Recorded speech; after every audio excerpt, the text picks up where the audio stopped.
Hello everybody. I'm gonna give you a real treat today. I'm going to read Milo Dashie Part 1.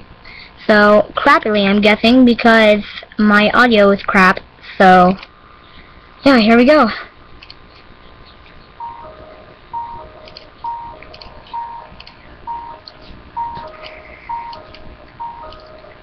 I live my life one day at a time. A good portion of those days are uneventful, always following the same routine. I wake up, walk to work, walk home, then bum around until I go to bed. Sometimes I'll hang out with my few friends, while other times I'll just play video games or watch My Little Pony Friendship is Magic. Every so often, something new or interesting happens. I meet an old friend, I find $1 on the ground, or I get chased by a stray dog. Living in a dying city isn't very fun or interesting. The city was once full of life and color, but now most of the houses are sagging. The businesses sit empty and abandoned, and several open fields lay barren of the once great factories and helped drive the economy. I had never seen the city during those times in person, but I've seen pictures. My mother and father lived happy, and they could only wish the same for me growing up. Sadly, I cannot say I have achieved that which is theirs. I've fallen in the same dull routine. Wake, work, sleep, repeat.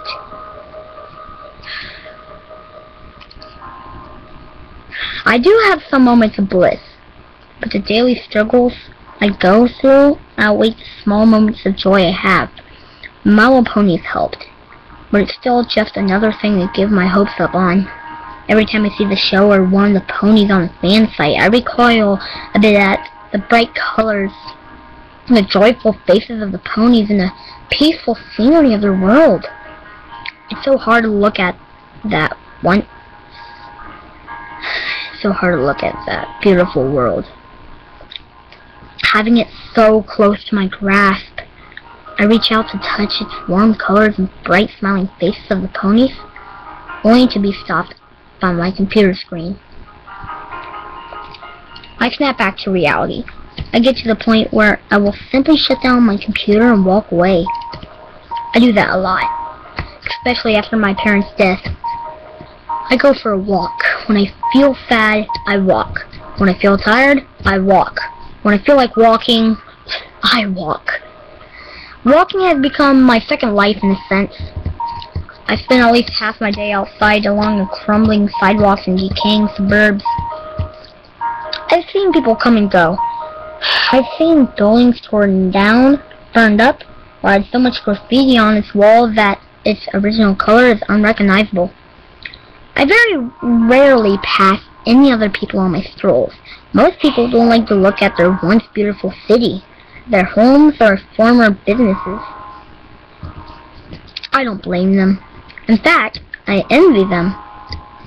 They saw this place with their own two eyes, seeing the buildings still standing tall and proud, the lawns freshly cut, the paved roads and sidewalks still intact.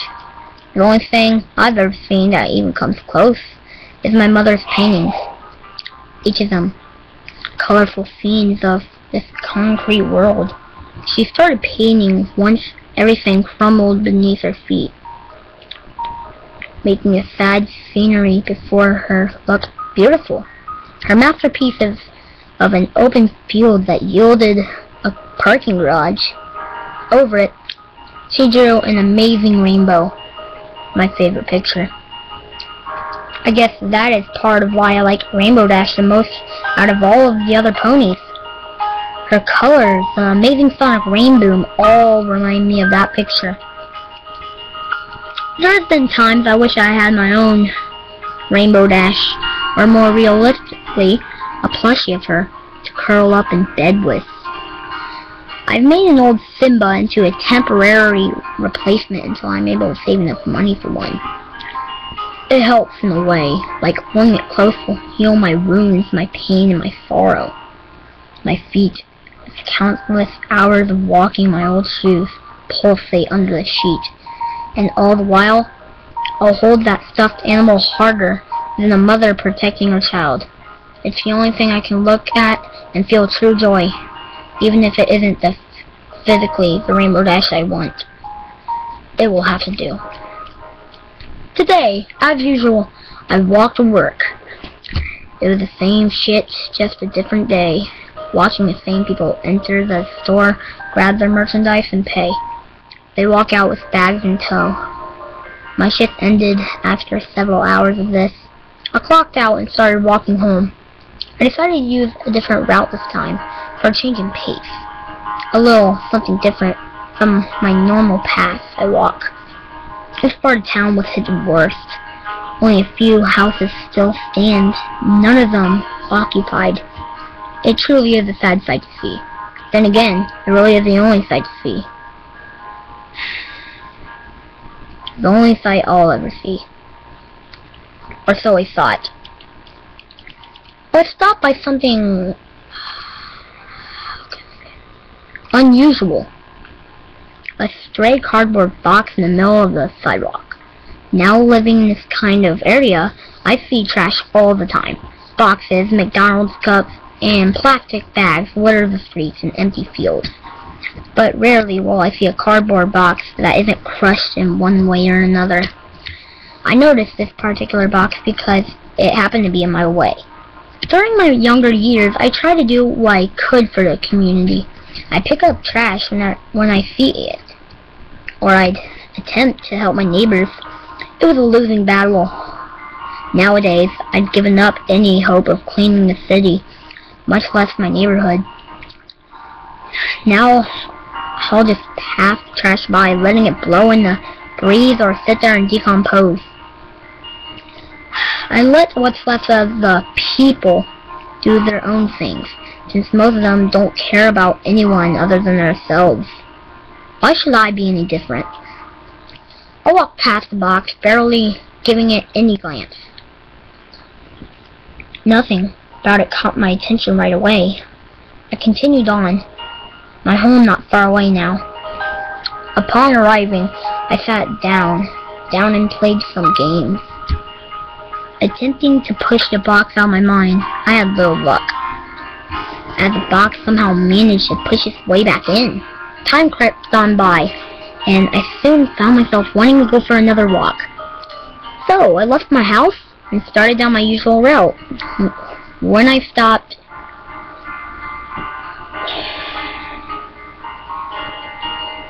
what was it about that box that made it stick out in my mind? I turned around, starting down the path I had taken to get home. The path I only walk once in a blue moon.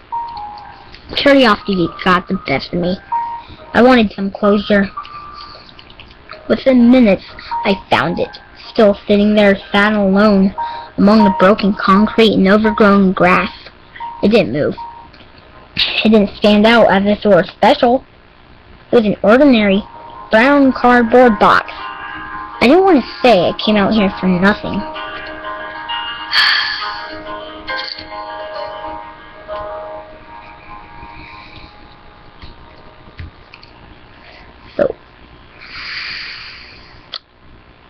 So I walked closer to it. As I drew closer, however, I began to notice something inside. It was brightly colored, multiple colors in fact, and was quite small, maybe the size of a few months old Labrador puppy. I stopped beside the box and looked down at the colorful blob inside. This is where I currently stand, looking into a box, small something. No, I know exactly what it is, but my brain isn't allowing me to fully realize it yet. At first, I wanted to say it's simply a toy left to die along with all the other things in this block, but then I saw it breathing. In fact, it appears to be sleeping. My hands are sweating, my breathing erratic, and I'm blinking my eyes trying to refresh my memory.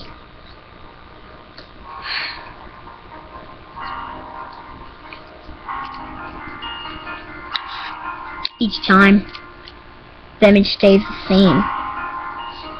I kneel down, trying to get a closer look into the box.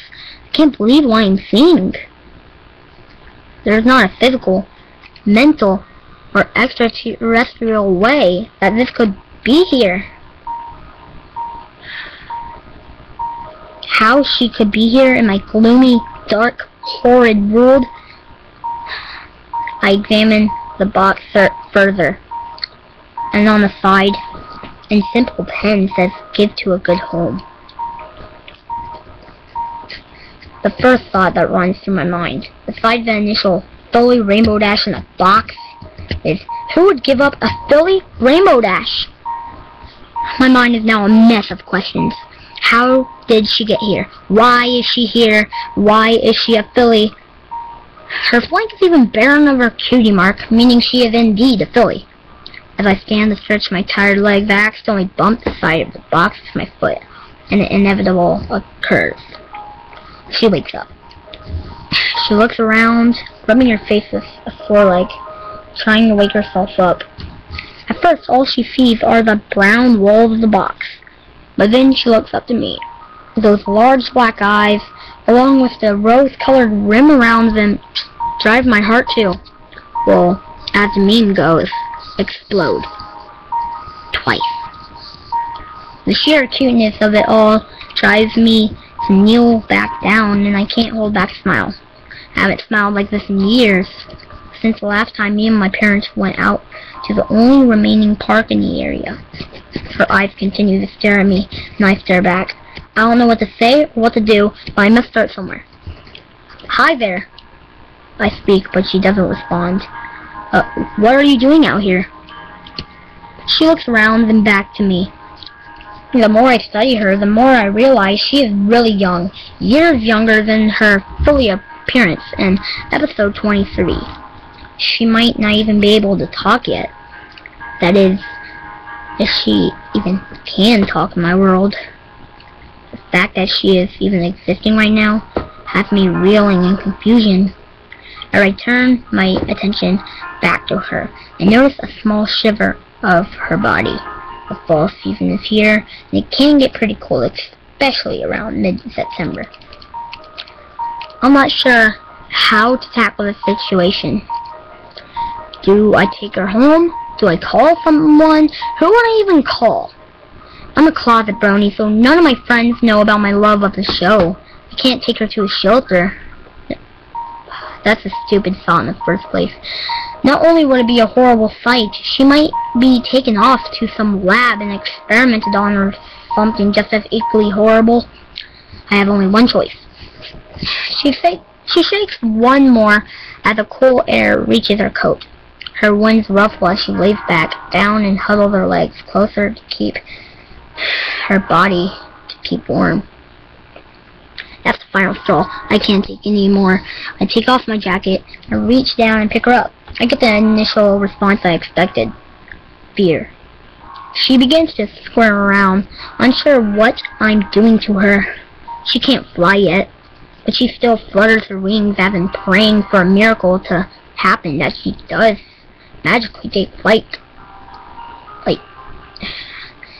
I set her into my jacket, wrap her up so that her head is sticking out, and hold her in my arm. She continues to squirm, but then my body heat finally seeps through the thin jacket and she falls down. "It's alright. Let's get you somewhere warmer, huh?" I smile again at her. She looks to me with much confusion in her eyes as she tries to process what is happening. "Don't worry. I'm not going to hurt you. It's getting late, and you'll freeze out here." I think she understands me, for after I say those words, her eyes return to their normal size, and she snuggles herself more comfortably inside my jacket. She squirms a little, trying to get into a more comfortable position. I can feel her hooves and wings poking me as she shifts. Then to top it off, she rests her chin onto my arm and lets out a deep sigh, closing her eyes to drift off to sleep. My heart explodes for a third time. The entire walk back, I keep an eye out for other people, who could pass by me. I don't want anyone else to see her. I have no way of knowing how they would react. As usual, I don't see a single person. It's midnight by the time I get home. Fortunately for both of us, I had on my porch light. Otherwise, I might have passed it. Being one of the few occupied streets, being one of the few occupied homes and all that on the block meant a lot of darkness. The city even stopped running power to street lights, so that made it all the more difficult. I glanced down at the filly, who continued to sleep in the jacket I carried her. She was no longer shivering and felt quite warm. I walk up to my porch, careful not to make too much noise as I get my keys out, unlock the 2 deadbolts, the master lock, and finally the doorknob, and open my door. It is dark inside, due to me leaving while it was still light out. With a flick of the switch, the single bulb in the hallway comes to life, shedding some light into the living room. Most of the furnishings are my parents'. Then again, so is the house. I became the owner of it after their passing, and had done what I can to keep it that way. Still, with the filly Rainbow Dash in my arm, I walk into the living room as I pass my family portrait. I greet it with "Hello, Mom. Hello, Dad." I know they aren't there, but knowing that they love me and I love them helps me stay sane and to keep going my miserable life. As I enter the living room, I can feel stirring in my arm. She had woken up, most likely when I turned on the light, and is now getting antsy. With no idea what to do or how to tackle the situation, I set her down on the couch. Immediately, she jumps out and looks around. Already investigating her surroundings, I continue to watch her as she explores the couch, then continues to the coffee table. "What are you doing here in my world?" I didn't mean to ask that out loud, but it sort of happens every now and then, only seeing my few friends once in a great while. I found myself talking to, well, myself a lot. I don't own a pet, because that just means more money to dish out, and I'm already struggling as it is. From my question, the only response is another blank look on her face. That tells me she has no clue either. Then again, what else should I expect from a silly Rainbow Dash that can't even talk yet? "Are you lost?" The moment the words left my mouth, her ears fall and she looks to the ground. Oh. The realization strikes that she has no clue what is going on, where she is, who I am, or anything else. She's beyond the word lost. She is misplaced. Well, until something happens, I guess you can stay with me. I see how she lifts her head up, ears starting to erect once again, and looks at me with worry. My words don't sound that encouraging, so I throw on the smile as I speak. "Don't worry. I'm sure whatever brought you here will fix itself in time. You just gotta wait. Is that alright?" I'm not sure why I asked that, but it seems to do the trick. Her ears perk right up, and she smiles. The next few hours are spent giving her the grand tour of my house. Nothing amazing to see, and I avoid taking her into my bedroom out of the fear that the large amount of dirty clothes will swallow her up. Afterwards, I give her something to eat. I break up small carrots, and amazingly, I discover she has some teeth. Since she is still a filly, I wasn't sure if she could eat solid foods such as carrots yet.